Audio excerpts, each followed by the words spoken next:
নিষিদ্ধ ঘোষিত আওয়ামী লীগ ১৩ নভেম্বর ঢাকা লকডাউনের পরিকল্পনা করেছে।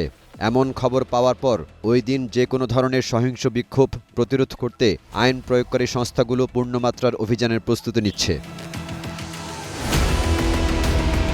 নিরাপত্তা জোরদার করতে ইতিমধ্যে বিভিন্ন স্থানে চেকপোস্ট ও তল্লাশি চৌকি বসিয়েছেন আইনশৃঙ্খলা বাহিনী।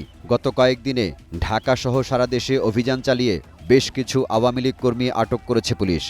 অস্ত্র উদ্ধারের অভিযানও চলমান রয়েছে।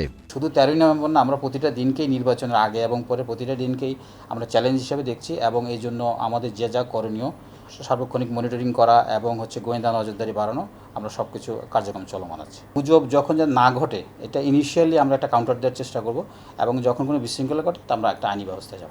রাজনৈতিক বিশ্লেষকরা বলছেন, একদিকে পতিত সরকারের চক্রান্ত, অন্যদিকে রাজনৈতিক দলগুলোর অনৈক্য রাজনীতির মাঠকে আরও গোমট করে তুলেছে।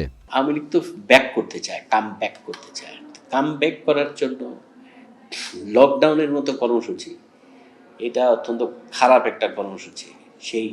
এটা সেই পুরনো মান্ধাত্তা আমলের রাজনীতিকে স্মরণ করিয়ে দেয় আমাদের। আমার মনে হয় এটা হতে পারে যে নির্বাচনকে সামনে রেখে একটা চাপ তৈরি করা।